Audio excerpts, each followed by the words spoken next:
विश्व स्वस्थ फेफड़ा दिवस के उपलक्ष्य पर आज रोटरी क्लब ने स्वास्थ्य विभाग को भेंट की 2 वैन। आपको बता दें कि ये वैन कई सुविधाओं से लैस और ये वैन कई मरीजों तक पहुंचाएगी कई तरह के टेस्ट करने की सुविधाएं।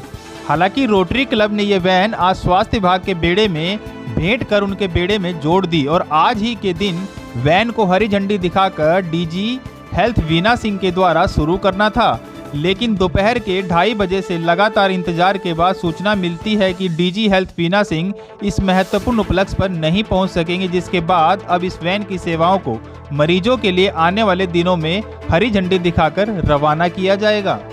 आज वर्ल्ड लंग डे मनाया जा रहा है, जहां पर आपको बता दें स्वास्थ्य विभाग निदेशालय ऑफिस में, जहां बता दें जान नागरिक अस्पताल सेक्टर 6 पंचकुला में मेरे पीछे दिखाएंगे आपको जो गाड़ियां खड़ी हैं, ये गाड़ियां जो हैं रोटरी क्लब की तरफ से दी गई हैं, डोनेट की गई हैं और रोटरी क्लब की तरफ से देकर गाड़ियों में इसमें क्या क्या व्यवस्थाएं होंगी आपको दिखाएंगे। फिलहाल आपको बता दें जो ये गाड़ियां दी जा रही हैं इसके अंदर एक्सरे की व्यवस्था जो है, गांव दूर दराज जो गांव है जहां पर अस्पताल दूर दूर तक है, डिस्पेंसरियां दूर दूर तक है, वहां पर ये गाड़ियां जाएंगी और वहां पर जाकर आपका इलाज करेंगी। कहीं ना कहीं इलाज की बात करी जाए तो टेस्टिंग की बात करी जाती है, फिलहाल कोविड का टेस्ट की बात करी जाती है या फिर एक्सरे की बात करी जाती है, एक्सरे किए जाएंगे, कोविड के टेस्ट किए जाएंगे। ऐसी व्यवस्थाएं जो है इस गाड़ी में दी जाएगी। फिलहाल जो शुरुआत की गई है 2 जिलों में की गई है। पहला जिला जो है पानीपत बताया जा रहा है, दूसरा जिला जो बताया जा रहा है पंचकुला, जहां पर रोटरी क्लब के द्वारा ये गाड़ियां दी गई हैं। फिलहाल बता दें इस गाड़ी के अंदर कैसी कैसी व्यवस्था है, गाड़ी के आपको दिखाएंगे फिलहाल अंदर का क्या वातावरण है, लेकिन डॉक्टरों से क्या बातचीत हुई है और रोटरी क्लब के जो इंचार्ज हैं जिन्होंने ये गाड़ियां गिफ्ट करी हैं और जो गाड़ियां विभाग को दी हैं। फिलहाल बता दें आपको जो गाड़ियां मेरे साथ खड़ी हैं, यहाँ पर 2 गाड़ियां फिलहाल दी गई हैं। एक गाड़ी जो मेरे सामने राइट में खड़ी है ये जाएगी अपना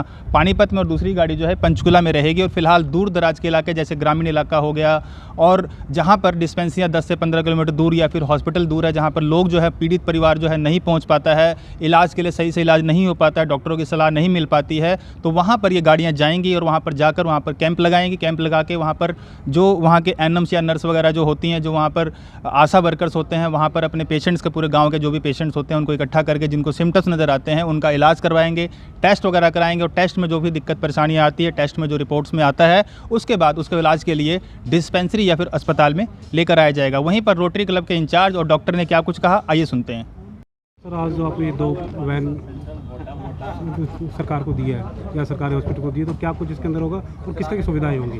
बेसिकली ये कोविड-19 के दौरान हमने ये प्रोजेक्ट सोचा था, पर कोविड-19 की जैसे सर्विलेंस थोड़ी कम हुई है तो उसके बाद इसको हमने ट्यूबरक्लोसिस और कोविड-19 दोनों के टेस्टिंग के लिए इसको डिज़ाइन किया है। इसके अंदर हम कोविड-19 का टेस्ट भी कर सकते हैं और ट्यूबरक्लोसिस का स्पूटम के सैंपल्स, ब्लड सैंपल्स, और इसके अंदर एक जो एक्सरे मशीन भी हमने फिट की हुई है जो ट्यूबरक्लोसिस का बेसिक जो इन्वेस्टिगेशंस हैं वो हम करेंगे। इसमें गांव-गांव में जाकर लोगों के सैम्पलिंग लेंगे और वहीं मौके पर ही इसके अंदर एक्सरे किए जाएंगे और मौके पर ही इसके स्पूटम टेस्ट किए जाएंगे। चार्ज की बात की जाए तो किस तरह का चार्ज होगा? कोई इस पर कोई चार्ज नहीं है, इसीलिए ये गवर्नमेंट को हमने दे दिया है। जो पूरा ये पूरी इक्विप्ड वैन्स हैं ये रोटरी द्वारा फंडेड है और इसका हमने 7 ईयर्स का जो पूरा इंश्योरेंस, एनुअल मेंटेनेंस, हर मशीन्स की जो मेंटेनेंस है वो 7 साल की हमने इसकी एनुअल मेंटेनेंस कॉन्ट्रैक्ट किया हुआ है। एंड जो रनिंग है इसकी वो गवर्नमेंट ऑफ हरियाणा करेगी, जो इसके रनिंग एक्सपेंडिचर है, तो इसके कोई चार्जेस पेशेंट को नहीं देने पड़ेंगे। बेसिकली सर गांव और कस्बों में ज़्यादा मतलब काम करेगी? बेसिकली गांव में ही ज़्यादा है, क्योंकि जो पेशेंट है इसका ट्यूबरक्लोसिस का वो अपने आप निकलकर हॉस्पिटल तक नहीं पहुंचता। शहर का पेशेंट तो फिर डॉक्टर्स के पास, प्राइवेट डॉक्टर्स के पास और सरकारी डॉक्टर्स के पास आ जाता है, पर गांव का जो पेशेंट है वो अपने गांव में ही बैठा रहता है और अपना इलाज नहीं करवाना चाहता। तो एक अवेयरनेस क्रिएट करने के लिए कि आपको ट्यूबरक्लोसिस है और उसके बाद वो हॉस्पिटल में आके सरकारी जो हरियाणा सरकार टीबी पेशेंट्स को बिल्कुल फ्री ट्रीटमेंट देती है, तो हमारा पर्पज़ है कि उन पेशेंट्स को हॉस्पिटल तक लेके आएँ और उनको मुफ्त जो इलाज है उनका करवा सकें। इन फ्यूचर 2 वैन दी गई तो क्या आगे भविष्य में बढ़ाने? बिल्कुल, अभी हम बात कर रहे थे, जो हमारे पूरे हरियाणा के इंचार्ज हैं डॉक्टर्स यहाँ पे, एक वैन पहले इनके पास गवर्नमेंट ऑफ इंडिया की तरफ से आई हुई है और एक वैन मेदांता हॉस्पिटल की तरफ से आई हुई है, तो 2 वैन ये रोटरी की तरफ से टोटल 4 वैन्स हो गई हैं। बट वी आर प्लानिंग कि हम 8 वैन्स इनकी कर दें, सो दैट कि 2 डिस्ट्रिक्ट एक वैन आराम से कवर कर ले और साल में कम से कम हर गांव में ऐसी हमारी वैन्स 2 बार हर गांव में घूम सके। रोटरी क्लब से 2 वैन आपको दी गई है। हाँ जी। इस प्रोत्साहन के लिए आप क्या कहना चाहते हैं? सर, ये स्टेट टीबी सेल हरियाणा को मिली है और director general health services doctor Veena Singh के लीडरशिप में ये अप्रूव हुई हैं। और बेसिकली कोविड के टाइम स्ट्रेंथनिंग सर्वेलेंस, ताकि पहले डायग्नोज हो सके बीमारी और इसका इलाज हो सके, इसके लिए रोटरी की तरफ से पहल की गई थी। और अब ये कोविड कम हो गया है, पर सर्वेलेंस अभी भी जारी रहेगी और कोविड के बाद इसको टीबी के लिए, H1N1 और इस तरह की बीमारियों के लिए यूज़ किया जाएगा। हेल्थ डिपार्टमेंट अपने स्तर पर किस तरह के कार्य कर रहा है?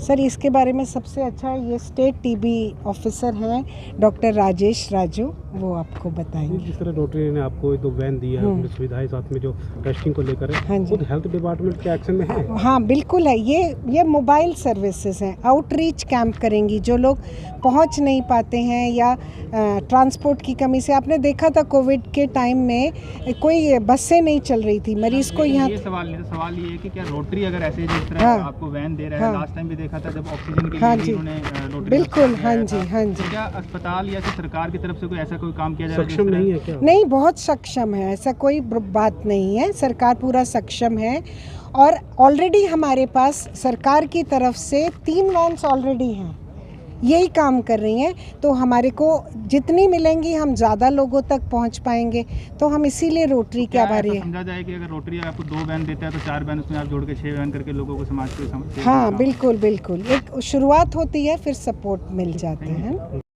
सर, जिस हिसाब से आज वर्ल्ड लंग डे मनाया जा रहा है और आज आपको 2 वैन डेडिकेट की गई है रोटरी क्लब की तरफ से, किस तरह देखते हैं आप? ये एक पार्टनरशिप की शुरुआत है टीबी में। हालांकि रोटरी हमारे साथ पहले से भी साथ चला है।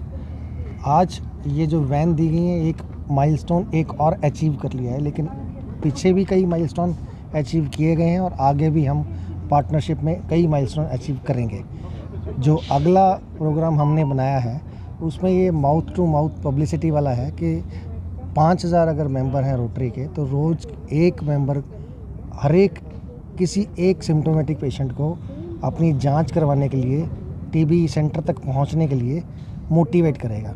तो अगर देखा गया, ये सवाल हमें मैम से भी लिया था अभी आपके साथ साथ, कि रोटरी क्लब तो हमेशा ऐसे काम करता है और समाज के लिए आगे बढ़ता है, लेकिन कहीं देखा है तो क्या प्रशासन या फिर सरकार या फिर स्वास्थ्य विभाग क्या ऐसी पहल को आगे बढ़ाता है सर? जी, हमारे पूरे हरियाणा में 275 माइक्रोस्कोपी सेंटर्स हैं जहाँ पे पेशेंट की बलगम की जांच करके डायग्नोसिस बनाया जाता है, और 8000 से ज़्यादा डॉट प्रोवाइडर्स हैं जहाँ पे मरीज़ को घर के पास किसी डॉट प्रोवाइडर को चुन के वहाँ दवाई रखवाई जाती है, ताकि वो मरीज़ उससे दवाई खाता रहे। डॉट प्रोवाइडर के थ्रू देने का हमारा ये मतलब होता है कि अगर मरीज़ 1 महीना दवाई खा के अपने आप को अच्छा महसूस करने लग गया, वो दवाई छोड़ देता है, तो इसकी दवाई पूरी करने की जिम्मेवारी भी हमारी सिस्टम की है। तो हमारा वो डॉट प्रोवाइडर उस पेशेंट को फिर से मोटिवेट करता है कि बीच में दवा ना छोड़े। तो ऐसे 8000 से ज़्यादा सेंटर हैं और हम रोटरी वालों के साथ मिलके और भी सेंटर डिज़ाइन करेंगे जो इन